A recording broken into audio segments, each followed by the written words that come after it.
Alors, bac STI 2D, sujet donné dans les centres étrangers le 4 mai 2022 lors de l'épreuve d'enseignement de spécialité. L'exercice 3 qu'on va corriger est l'exercice de mathématiques commun à tous les candidats est composé de 6 questions. Et chaque candidat devra traiter 4 questions sur 6. La question 1 est une petite étude de fonction. La question 2 porte sur les nombres complexes. La question 3 porte sur le logarithme népérien. La question 4 est une équation différentielle. La question 5 porte sur la fonction exponentielle. Et la question 6 est une question de trigonométrie.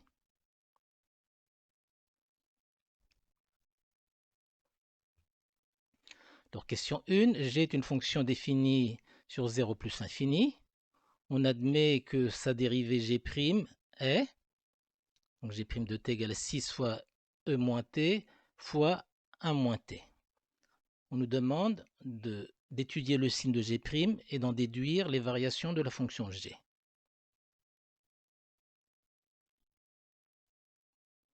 Donc g' de t est un produit de 3 facteurs.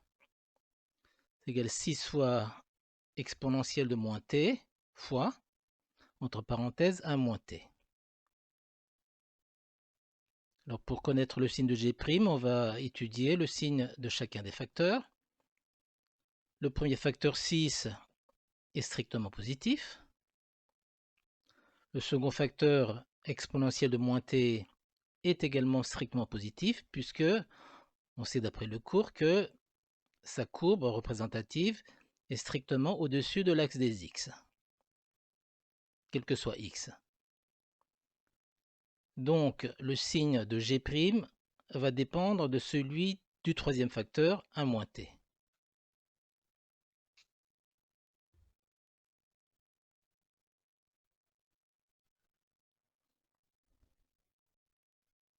Donc 1 moins t est plus grand que 0 si 1 est plus grand que t, ou encore que si t est plus petit que 1. Donc qu'est-ce que ça donne dans le tableau de variation? Donc t est compris entre 0 et plus l'infini. G' de t s'annule pour t est égal à 1. G' de t est positif lorsque t est compris entre 0 et 1 et négatif ailleurs. Si bien que g est strictement croissante entre 0 et 1 et strictement décroissante entre 1 et plus l'infini. Donc on a obtenu ainsi les variations de la fonction g. Question 2. Le plan est muni d'un repère orthonormé O, U, V. Soit A et B les points d'affix ZA et ZB. Petit 1, les points A et B sont correctement représentés sur l'une des quatre figures ci-contre. On nous demande de choisir laquelle et aucune justification n'est demandée. Donc ZA est égal à E I 5pi sur 6. ZB est égal à E moins I 2pi sur 3.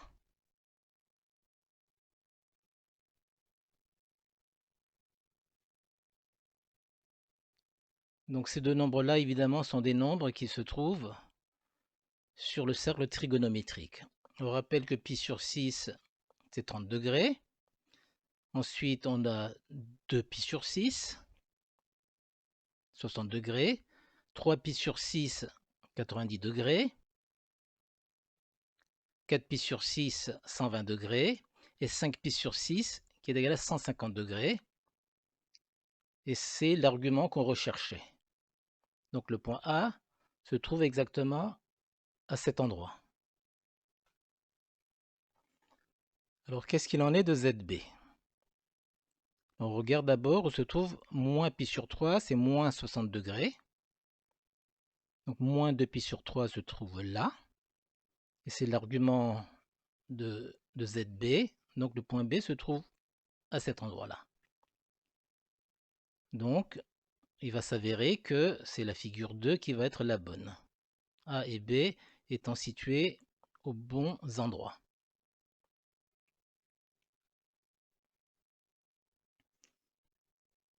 Donc la bonne figure est la figure 2.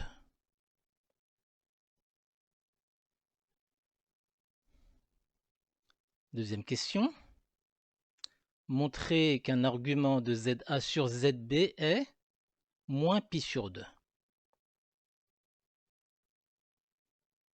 Donc ZA sur ZB est un quotient de deux nombres complexes.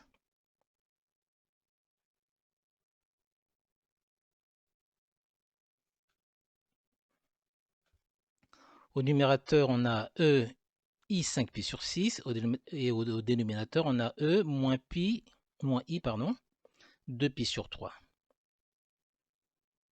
On sait que l'argument d'un quotient, c'est la différence des arguments.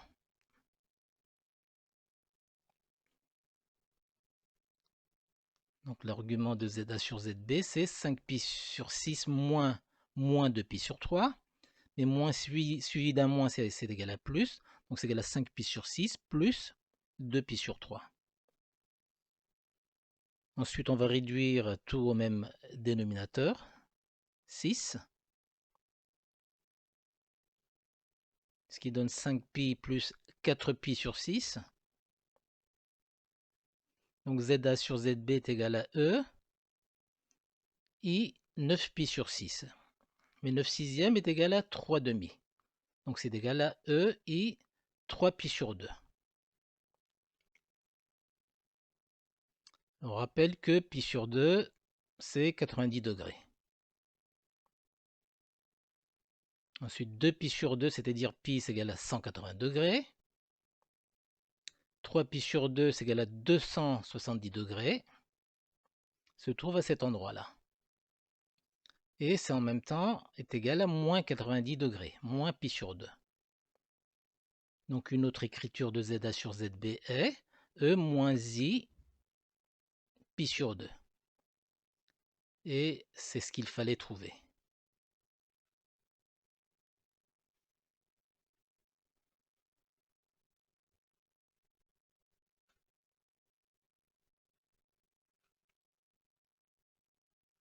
Question 3. Résoudre dans 1 plus l'infini l'équation suivante. Donc on a plein de logarithmes à gauche et à droite. Alors, le membre de gauche d'abord. C'est ln de x moins 1 plus ln de x plus 1 plus ln de x.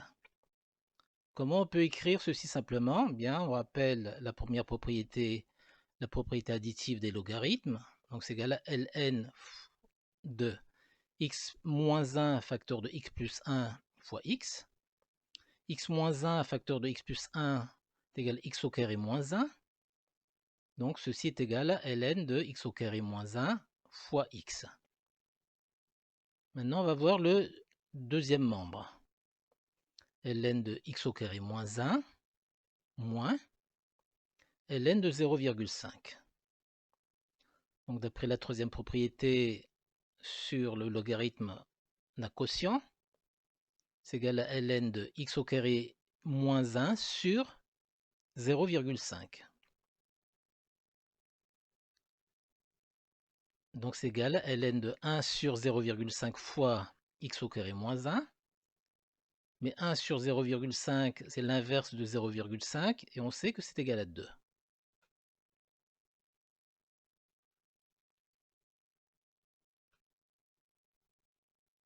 L'équation nous dit que donc, ces deux nombres-là sont égaux, et puisque ln est une fonction strictement croissante, eh bien on peut dire que x au carré moins 1 facteur de x, eh bien c'est égal à 2 fois x au carré moins 1.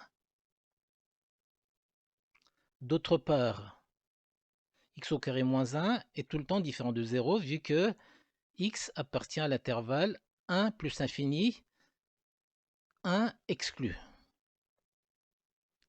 Donc on va pouvoir diviser à gauche et à droite par x au carré moins 1,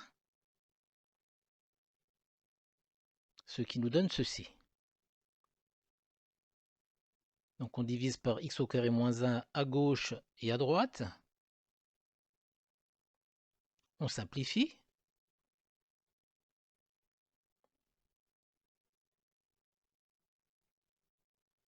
Et cela nous fournit la solution de l'équation x est égal à 2.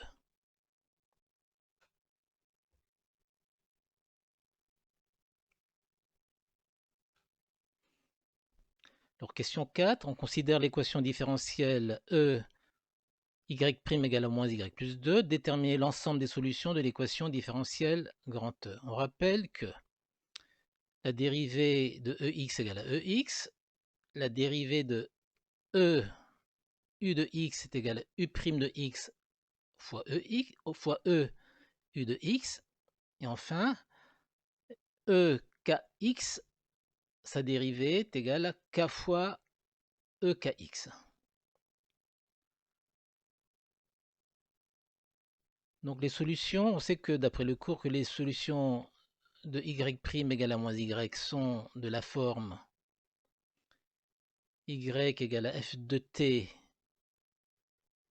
est égal à c fois exponentielle de moins t, c étant un nombre réel. Les solutions de l'équation y' égale à moins y plus 2 sont donc de la forme y est égal à f de t égale à c fois e moins t plus 2.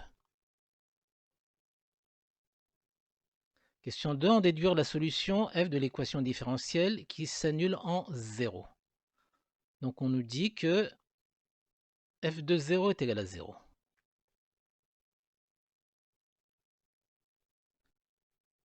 F de 0 est égal à c fois exponentielle de moins 0 plus 2. Exponentielle de moins 0, c'est égal à 1. Donc il nous vient c fois 1 plus 2 est égal à 0. C'est-à-dire c est égal à moins 2.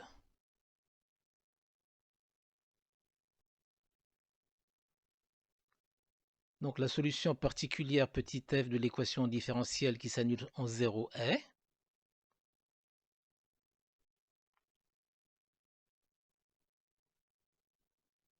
y est égal à f de t est égal à moins 2 fois exponentielle de moins t plus 2.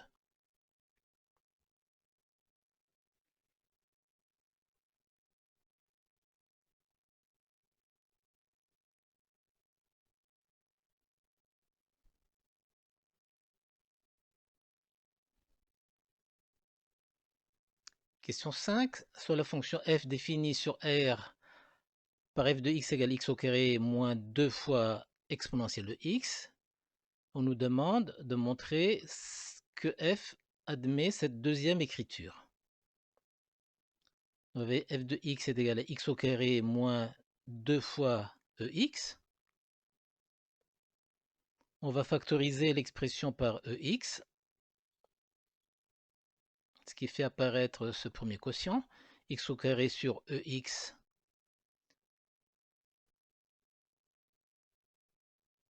moins 2, tout simplement.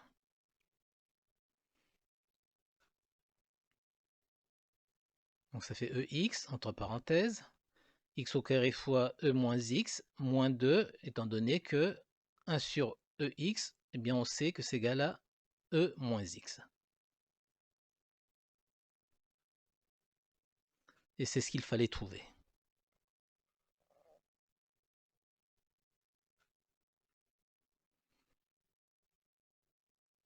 Alors question 2, en déduire que la limite de f de x lorsque x tend vers plus l'infini est égale à, on verra que c'est égal à moins l'infini, et on va en expliquer la raison. Alors, la limite de f de x égale la limite de ex fois x au carré e moins x moins 2 d'après la question précédente.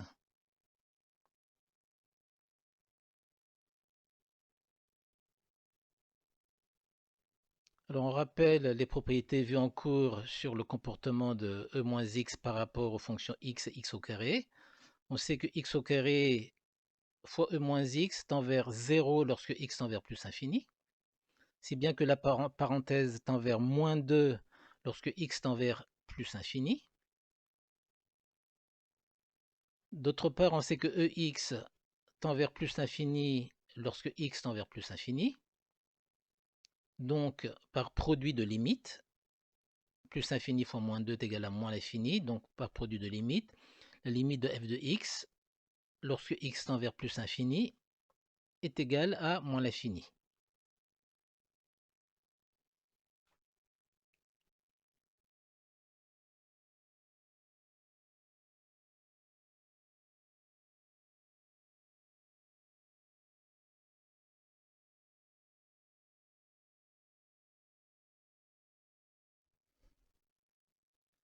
Alors, question 6, on considère un signal électrique dont l'expression en fonction de t est donnée par u de t égale à racine carrée de 3 cosinus de t moins sinus de t. Question 1, montrer que u de t est égal à 2 fois cosinus de t plus pi sur 6. Donc u de t égale à racine carrée de 3 fois cosinus de t moins 1 fois sinus de t. Alors on va essayer de faire apparaître des rapports trigonométriques connus. La racine carrée de 3 évidemment fait penser à racine carrée de 3 sur 2. Donc racine carrée de 3 sur 2 fois cosinus de t moins 1 demi fois sinus de t. Évidemment, il va falloir tout remultiplier par 2. Alors qui dit racine carrée de 3 sur 2 et 1 demi, eh bien pense à l'angle pi sur 6, c'est-à-dire 30 degrés. Le cosinus de pi sur 6 égale à racine carrée de 3 sur 2. Et le sinus de pi sur 6 est égal à 1 demi.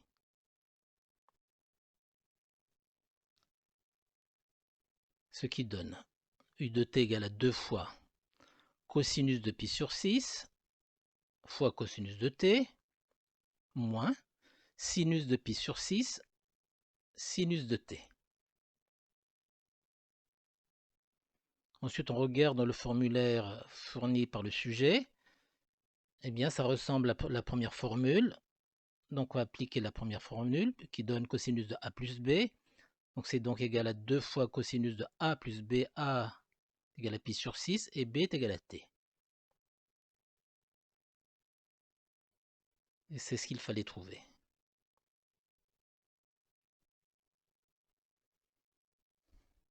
Dernière question. Résoudre dans l'intervalle 0π l'équation u de t est égale à 1.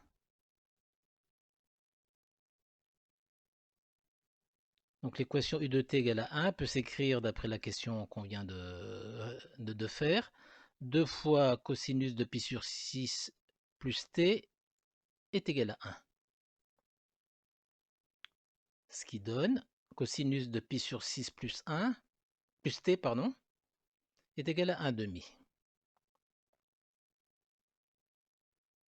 Et là encore, on doit connaître ces rapports trigonométriques. Qui dit cosinus d'un angle égale à 1 demi, pense à l'angle pi sur 3, 60 degrés.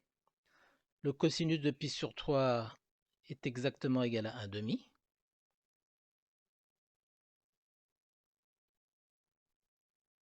Et le sinus, évidemment, est égal à la racine carrée de 3 sur 2.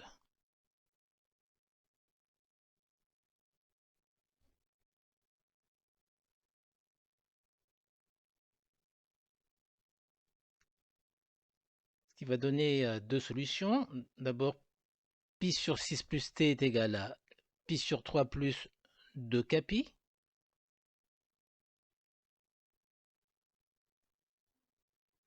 Mais pi sur 3 n'est pas le seul angle à avoir un demi comme cosinus, parce que moins pi sur 3 a également cette propriété-là. Donc pi sur 6 plus t est également égal à moins pi sur 3 plus 2k pi. Et après simplification, on va obtenir ceci.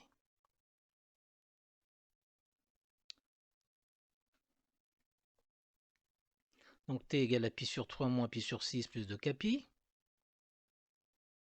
Et pour la deuxième valeur, ma t est égale à moins pi sur 3 moins pi sur 6 plus 2k pi.